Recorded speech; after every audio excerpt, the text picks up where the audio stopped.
Hey, you boys gonna run something today?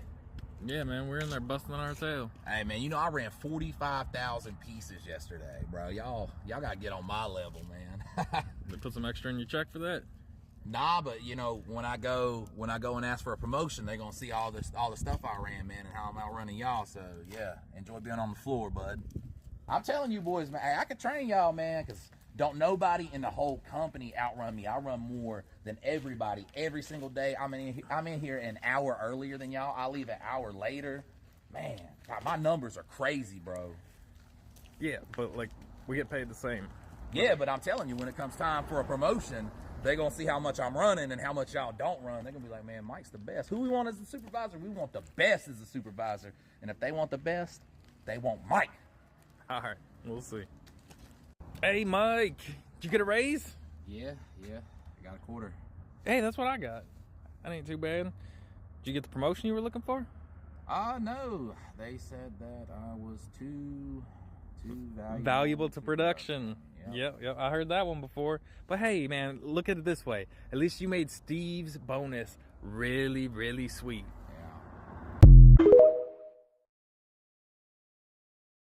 Yeah. What up, world? J Tuck here. How y'all doing today? Welcome back to Uncomfortable Conversations.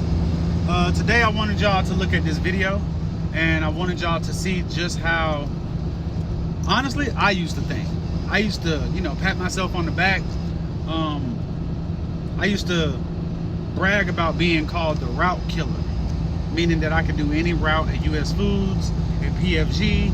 I used to literally pat myself on the back and feel like, oh, this what makes you a better driver, or this is what I'm supposed to do, and I'm running circles around these drivers, when in all actuality the other drivers were just doing the bare minimum and getting paid the exact same type of pay that I was getting. When it was time to get a raise, they got the exact type of raise and the same amount that I got. I mean, guys, I would go above and beyond for US Foods. I would stay later.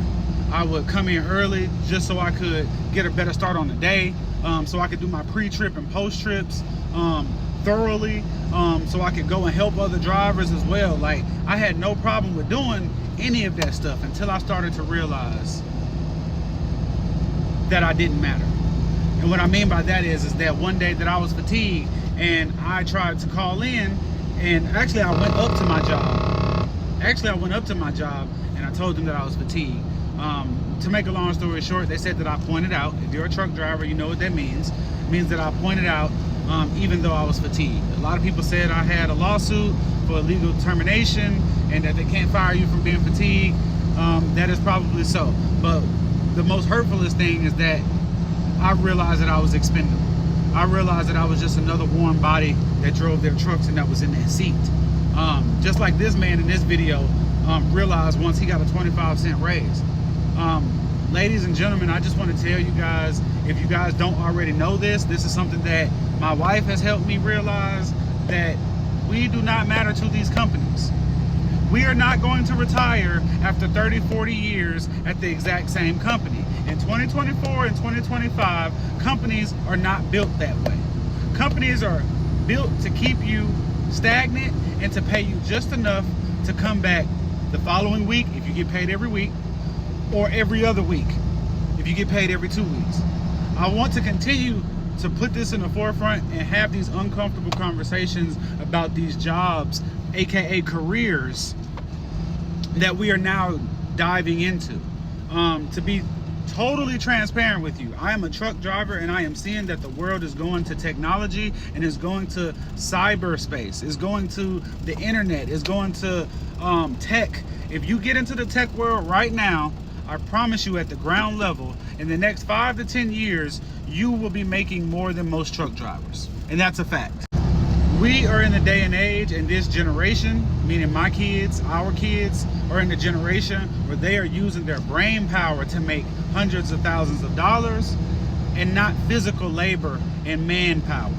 We have been brainwashed for so many years, mainly people born in the 1900s, and you get what I'm saying? Mainly people that was born in the 1900s. If you didn't have the book smarts, you went out and used physical strength.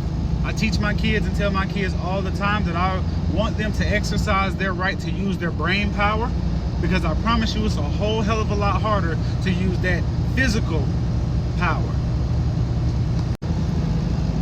In today's day and age, people are not retiring from General Motors, from Ford. People are not retiring from these jobs after being at these jobs for over 25, 30 years. It is honestly because the jobs will not pay you enough based off of the cost of living. They will not give you a raise fast enough that will keep you afloat in your personal life and or at home, or if any extracurricular activities that you were trying to do. Jobs aren't built to make sure that they keep you guys paid. They're built to make sure that they starve you enough to keep you coming back.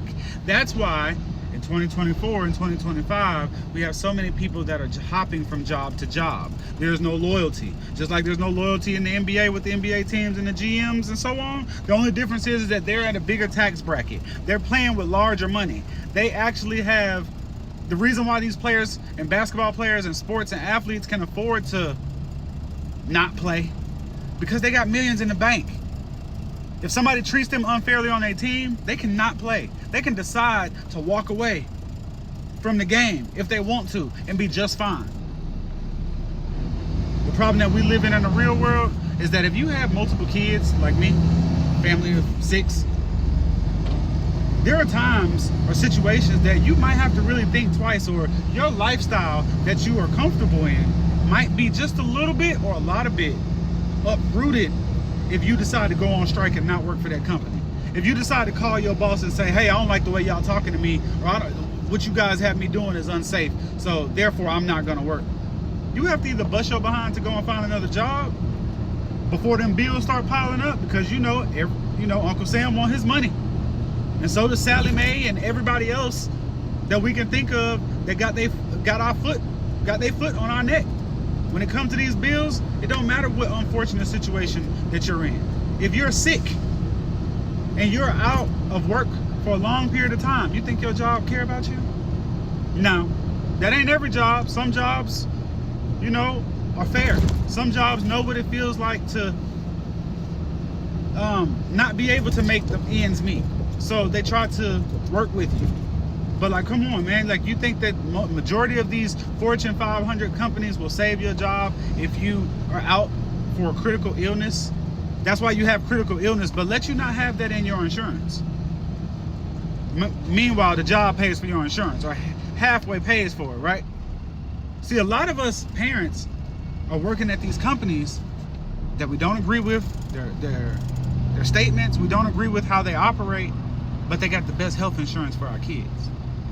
They pay somewhat decent. Pay ain't great, but it'll be a hell of a lot harder to take your kids to the doctor if you didn't have this great insurance. Now, government assistance is cool, but isn't it really uncomfortable to sit in those long lines at the DFACS office, at the food stamps office? Uncomfortable conversations, man. We need to normalize or figure out a way that we can force these other companies to pay us what we're worth, not what they think we ought to have. Shouldn't we make that decision? Shouldn't we go in negotiating from the time we walk in the interview? Shouldn't we go in negotiating by telling them everything that we bring to the table? Uncomfortable conversations, man. Let's discuss. That's just my 2 cents. Y'all keep the change. J Tuck out.